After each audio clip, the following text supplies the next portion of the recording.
is Sharon Gai. Thanks so much for the invitation on Gilder's side. I'm a full-time keynote speaker and also a speaker coach. So now I'm teaching more people how to replicate what I've created.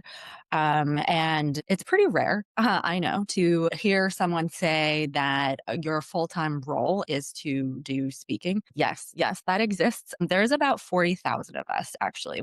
A lot of us know each other. We're very closely knit. Some people, folks are more part-time, but it sort of varies. But I'll sort of introduce how I got into this space. And so this is me as a kid. And if you had asked this little girl whether one day she was going to be speaking in front of thousands of people with absolutely no stage fright, she would not believe you. I was originally born in China. And so if you've ever been there or if you were part of that type of educational experience, it's quite structured and very academic, very exam based, and very presentation friendly, if you will. So, contrary to, I think, Western education, which is what I then became a part of when I moved to Canada, where it was a lot more quote unquote presentation friendly, a lot more emphasis was on how do you articulate yourself, how do you present yourself better, how do you work in teams, collaborate, more, human skills, if you will, if speaking on this age of AI. And so all of that was very new to me. So what I'm doing now is again, not something that I would have ever thought I would do. I went through sort of traditional corporate routes, worked at several tech companies previous, and then I would say speaking part kind of really just fell into place.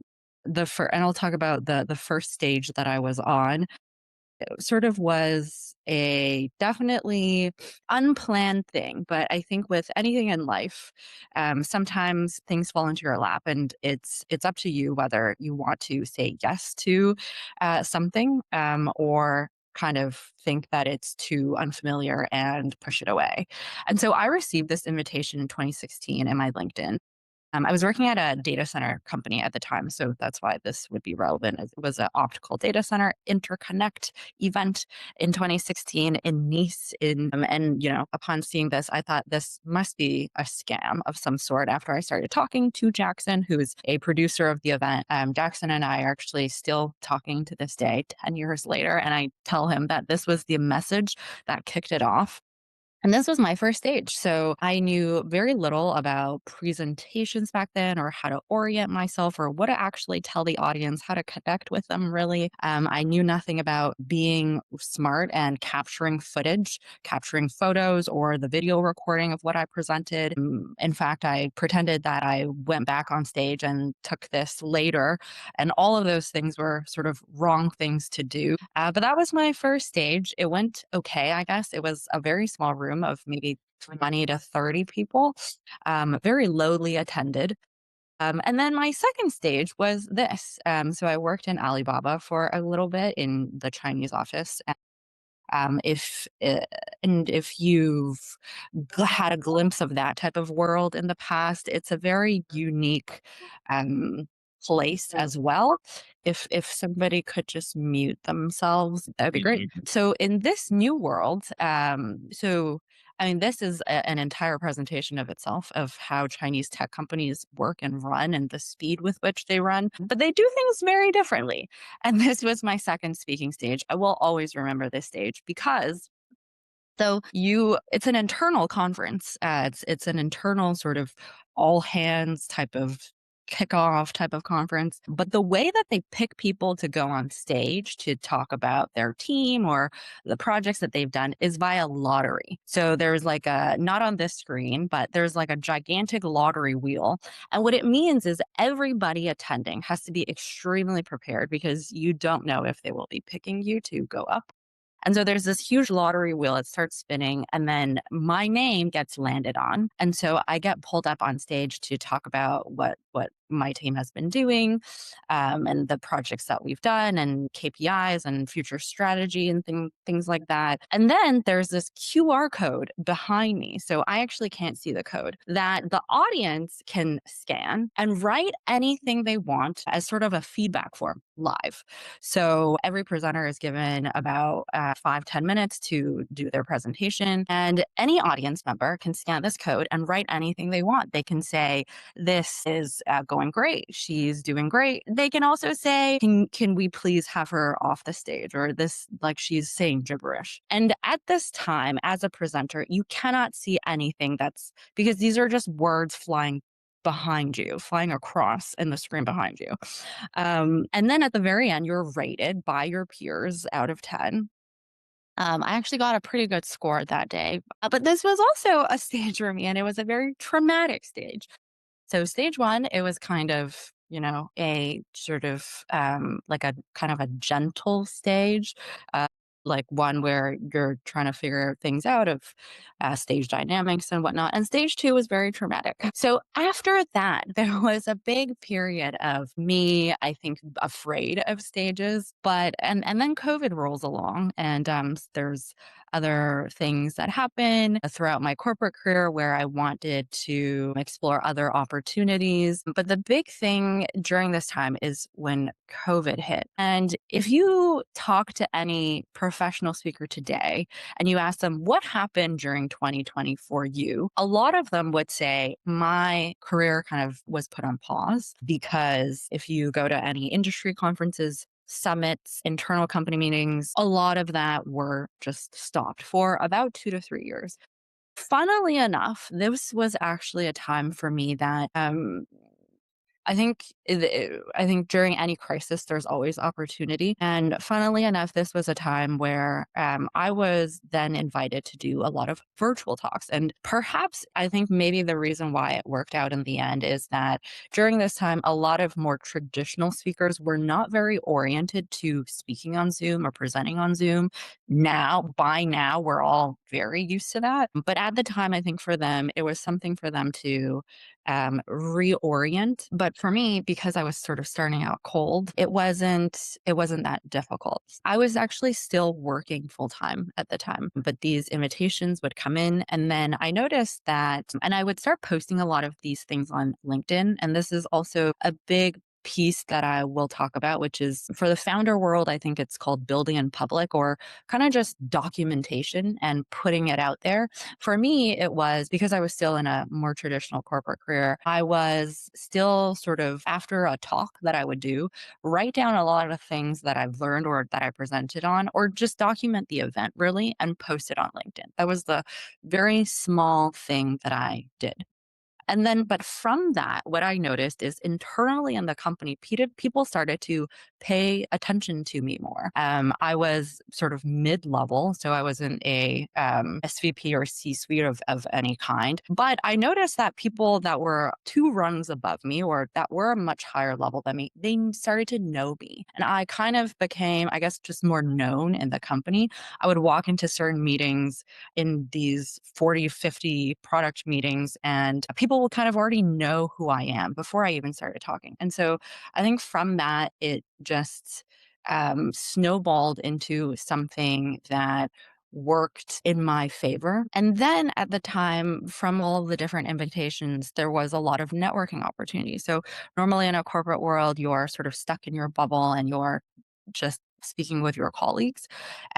Going into speaking and going to different conferences really it took me to all sorts of countries. It took me into different industries and it gave me a lot of access. And I think the networking piece to the speaking part is the networking that you can do for free also with the other speakers, because usually in a large conference, the speaker list, they usually have some sort of VIP room or speaker room, and that's where you can liaise with different with the other people that's speaking on stage instead of traditionally going to a conference and spending more time with the audience.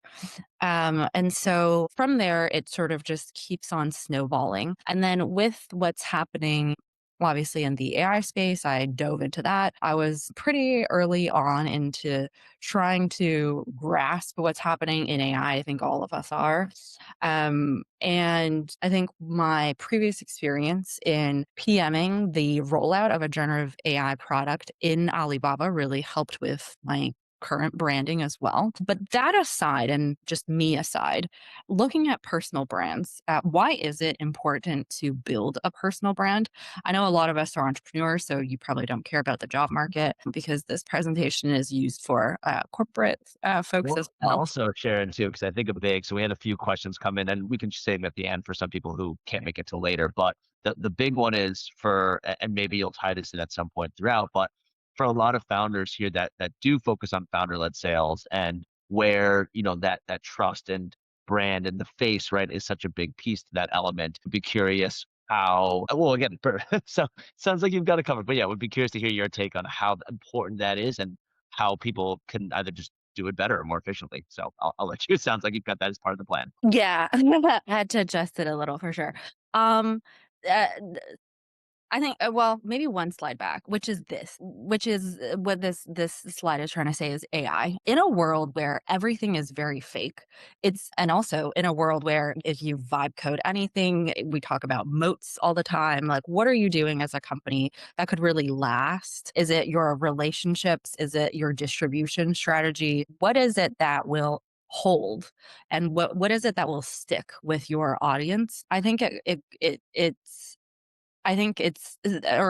that's why it's even more important than ever to build a personal brand, to show that this company, the thing that stands behind this company is one, a real person, two, that this person has credibility, and three, that there's a level of authenticity that no matter how fast you can produce with AI, it's something that it cannot replace. So should founders build in public is the big question. I think a lot of founders feel like they maybe don't have that social media DNA, or it takes a lot of time to create these posts or do all of that social media digital footprint stuff. And I agree, it does take some time, although there's a lot of different ways you can use AI agents to create that and automate that too. But should founders build in public? My answer would be yes, because I think it's just a differentiation in this AI slop filled world where everybody and their moms are creating new products and launching new products. And so how do you become the signal that's sifted through from the noise? I think one strategy to do that, other than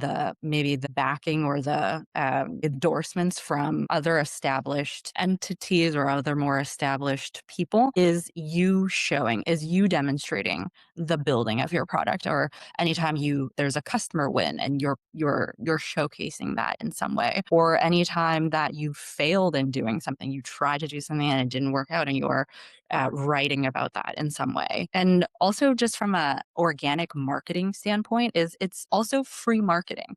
Like, these algorithms, no matter if it's the LinkedIn one, the TikTok one, the Instagram one, that's technically free marketing. When you push out a piece of content, the algorithm helps you get to your ultimate user, because those algorithms are oriented for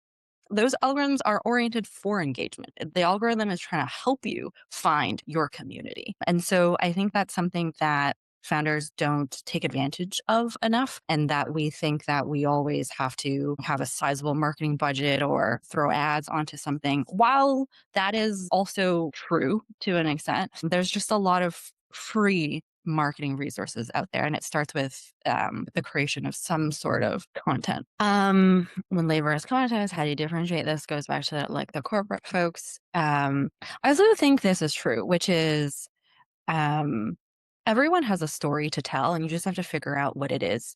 I think I know a lot of people right now who are friends who are trying to find jobs in the job market, and they're a SWE or they're a product designer, and they've done XYZ. They've worked at big tech logos, but they're hitting a wall of how do I differentiate myself? Like, it seems like everyone or all of my competitors have the same logos, the same pedigrees. And so how do I attract the attention of a recruiter? And for them, it's, they have that puzzle to solve. For the founders, sometimes it's also similar, where maybe you have a similar product to your competitor. Maybe, there's also like a level of uniqueness you're trying to grasp and and carve out. And so you just kind of have to figure out what that is, whether it's the background that you come from or the way that you think about something. And so your point, the thing that the formula that I would give you is your point of view.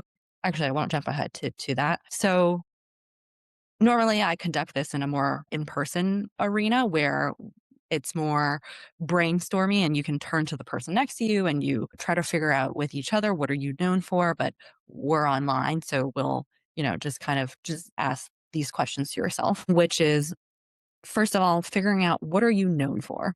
And the easiest way to do that is to just go to 5 of your closest friends and ask them, "What do you know me for?" Like when you see my name on a newspaper or or somewhere, what do you think of?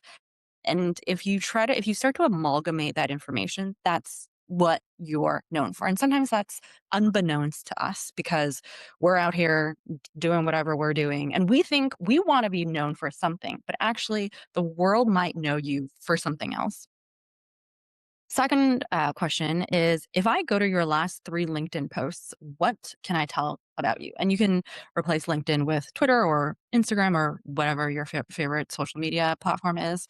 But it's basically analyzing. And with this exercise, I usually make the pairs research the other person and then tell the other person to look at the last 3 posts and then tell the other person what can I tell you about you? What can they tell about the other person? But you can do this exercise yourself, which is the pieces of things that you're putting out, is it aligned to what you want to be known for? And then third is who influences your thought? So the type of things that you're putting out is definitely influenced by something else.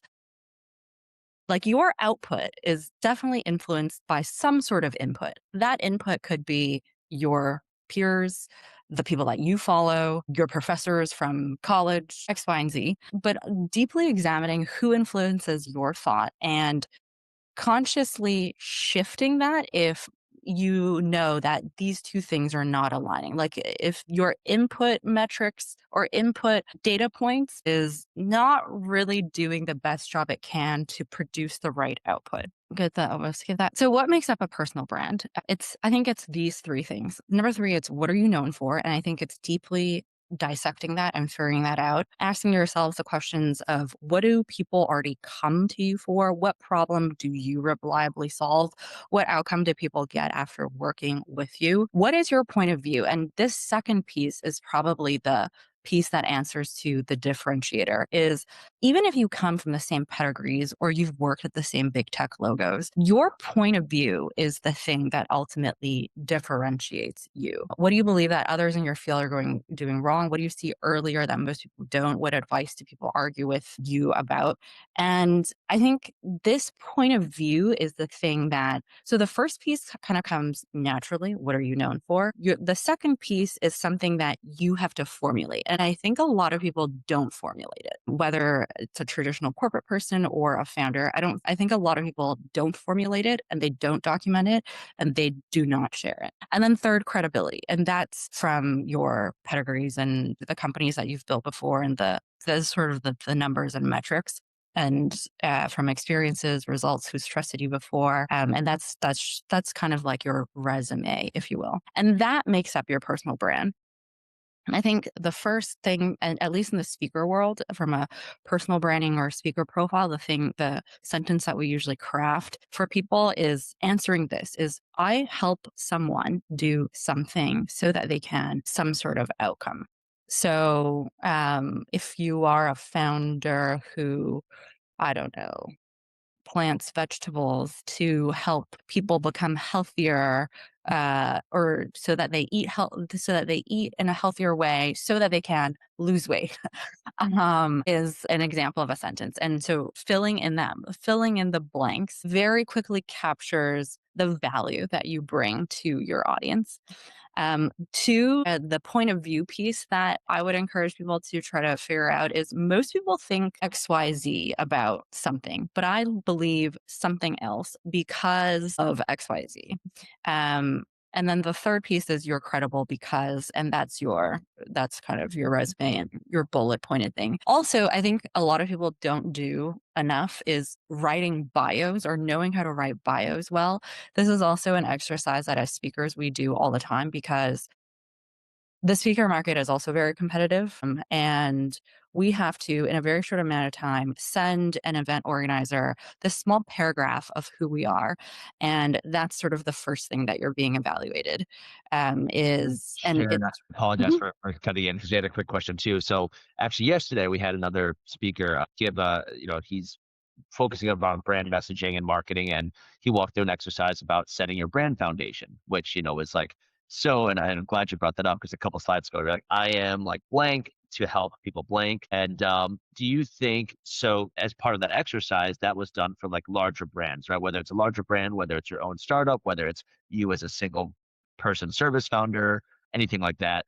Do you is whatever you call that, sorry, like that personal mission statement or that personal brand foundation, does that differ much than what you kind of the messaging for your company, or should that be one of the same if you're a cybersecurity founder that sells cybersecurity services, or does there need to be differentiation between company and individual? I think it's a little different. This is more in the personal branding world, it's kinda like productizing your it's like productizing a human in a way. It's like thinking of yourself as a e-commerce SKU, as like a thing to be sold online. I know it's very dehumanizing to put it that way, but I think in the personal branding space, that's kind of that. And so when you're saying you're credible because and you're listing certain bullet points, that's sort of your product attributes. Whereas when you're bringing credibility to a cybersecurity company, I mean, that's usually accumulated through vast amounts of years. It's that credibility is usually put together by the different logos in terms of clients that you're selling into, or maybe like the size of the deal or the outcomes that an actual product is bringing. I think it's kind of different, but yeah. Yeah, that thank you for clarifying. Yep, sounds great. Yeah. Yeah. So maybe I'll open it up to questions. Yeah. Maybe I'll do these two next slides and I'll open it up to questions, which is a cross section analysis of where you show up today. And by the way, if you want to scan this QR code at the very end, you can get this deck with the different slides and all of these questions and exercises. Is ultimately this is the formula for building your personal brand is what you're known for, your point of view, plus your credibility times the medium with which you show up. And this is the code that you can scan to get it. I'll maybe exit out of here so that you can still scan the code. And yeah, I'm open to questions. And I guess a side note is what I'm doing now is helping more, whether you are in the corporate space or in the founder space, build people's personal brand and get you into the different rooms that you can leverage in the conference space to get to the customers that you want to. And so far, with the number of years that I've been doing this, it's a very undertapped go to market strategy that a lot of company owners don't take advantage of, which is getting onto speaking stages. If you, depending on the different industry that you're from, the ticket for those conferences could sometimes be thousands of dollars, and that's just entering the space, right? These conference companies have curated this community, and that's what they're selling is this seat. But when you catapult yourself to a speaker role in that conference, the view that you have is a lot more bird's eye than being just an attendee networking with the audience. Not only do you have a bird's eye view of everyone that's important that's at that conference, the speaker list, which I again said that those are usually high people with very good networks and they've been in the industry for a very long time. And lastly, it sort of loops back into the building in public thing is it gives you visibility once you are on a speaking stage and you're leveraging sort of that opportunity, it falls back into more the pieces of content that you can create for your founder job. So if you're interested in that, I'll leave my LinkedIn, Instagram, and then links here, but those are definitely all accessible in the code as well. Amazing. Thank you for that. Yeah, and if you could leave that up, so that way we could scan. And I think, and as everyone knows too, whether you're watching this live or afterwards, everything is recorded here. So we'll share this out, and you can message Sharon, like you said, through LinkedIn or even in the Gilder Circle messaging there if there's any questions. But we'll open it up, and then I see we have one question now. But again, if you have questions, feel free to type it in the chat or you can raise your hand. First question is from Daniel, and so, what do you think is the most important platform to build your personal brand as a founder? Probably LinkedIn. Well, actually, no. Let me take a step back. I think it really depends on your product. Mm. I think yeah, if it's a lot more consumer based, like I just went to a CPG event where this girl, she just quit her private equity job and now she's building a yogurt company. She also builds in public.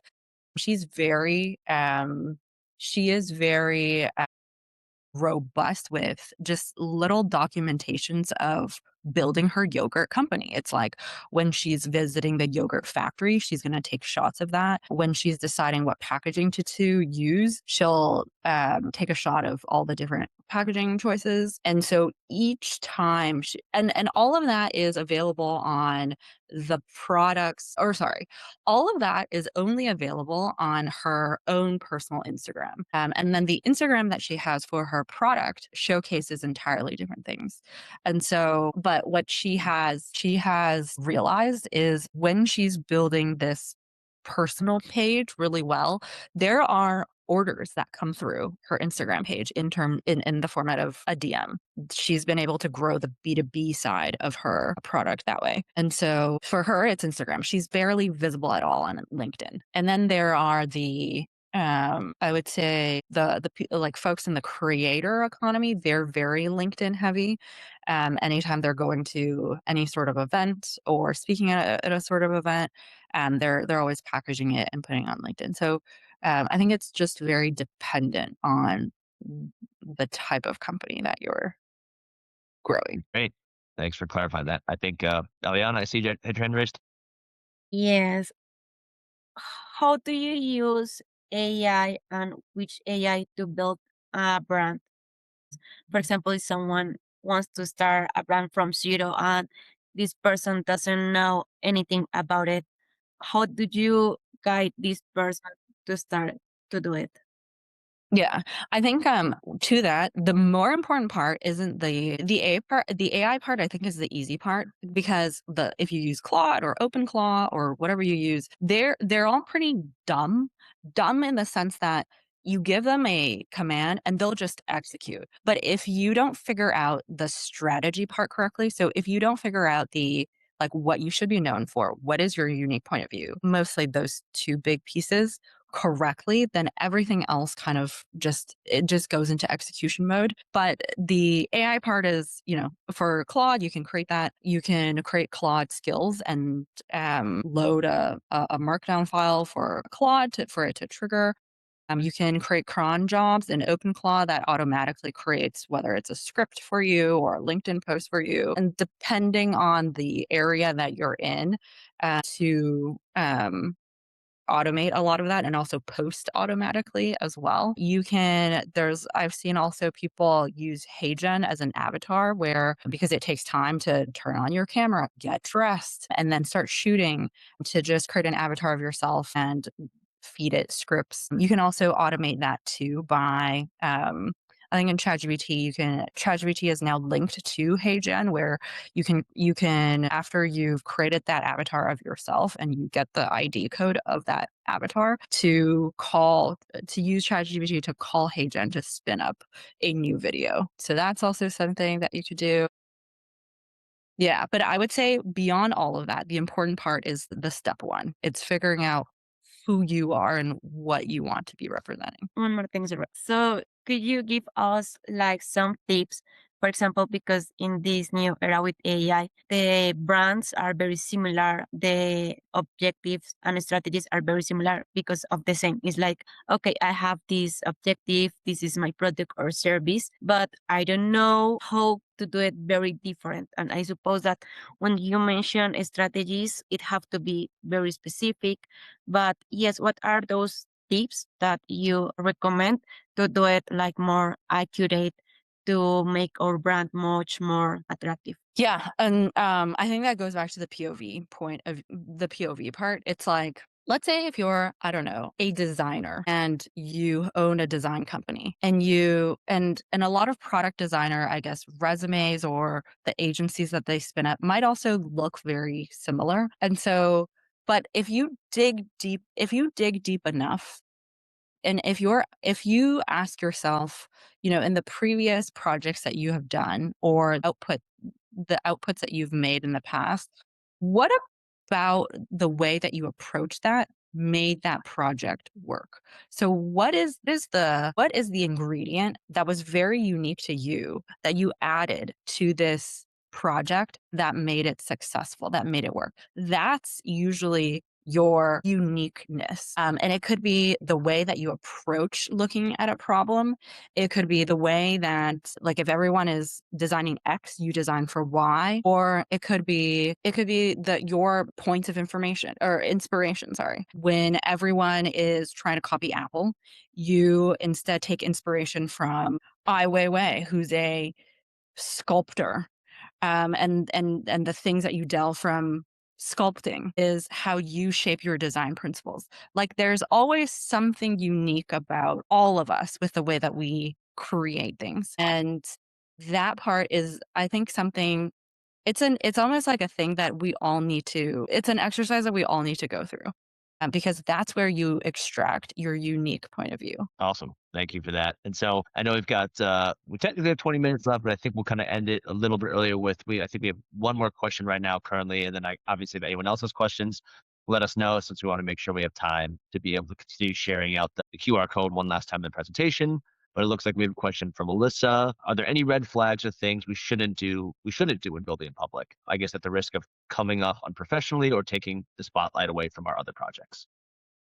I would say, I know there was, like, all the ways that I said, use AI to do it, but I would say in an ironic sense, like, you can use AI to craft a post maybe to speed it up, but the initial idea, or okay, this is a red flag or thing not to do, is don't regurgitate. Don't take something that you've seen from somewhere else or somebody else's thought and repackage it as your own. Try to hold on to the originality of your thoughts and your problems and your failures or your successes. The realness is going to be appreciated by your audience. And it's actually quite easy to tell by your audience when you've said something, created something, wrote something that was borrowed or that's been kind of like recycled. It's very easy to tell. And I think it also devalues you.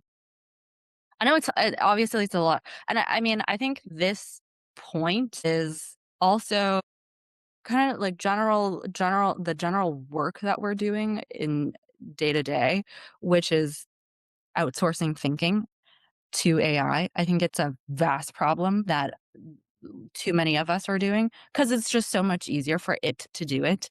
It's like a addiction, or it's just kind of like the easy button, and it's so easy to press, but don't press it. Awesome. Thank you. Any last questions for Sharon before we give some time back? I know this was super helpful, I think, in understanding at the end of the day, right, the takeaways, and Sharon's got some more information on her site or as you said on her LinkedIn and everything. But the biggest takeaways and why we thought this was so valuable for this executive workshop is that, there's so much between cold email to the post that we see on LinkedIn and Twitter and everywhere. Like there's so much AI content out there. And it's pretty easy, at least when we get pitched for different things, to kind of differentiate and tell what's AI and what's not. But again, it's the organic posts and the organic speakers that I think are the ones that are getting that engagement. And how can we help people in the room here, people, the founders that are building do that at a much better rate, right? Or even just tell that story where I think a lot of people are nervous to kind of, maybe it's different to getting in front of camera, right? Versus making that post on LinkedIn. But I think you just have to do it at the end of the day. And coming from not experts like myself or Tiger or Michael or whoever, it's something that we need to do better on ourselves as well. So, Sharon, we appreciate all the knowledge you dropped on us here and, and the insights. Cool. Thanks, guys. Thanks for having me. All right. Awesome. Well, hey, thank you all for attending. As you said, we'll share the presentation out. Sharon, do you want to pull up your QR code one last time, just in case, if you don't mind? Or you can even send it to us after too, and we can share it out Yeah, in the chat. we'll do that. Do that. So awesome. Yeah. Amazing. All right. Thank you so much, everyone, for coming, and then enjoy the rest of your Thursdays. Thanks. Take care. Thank you, Sharon. Thank you.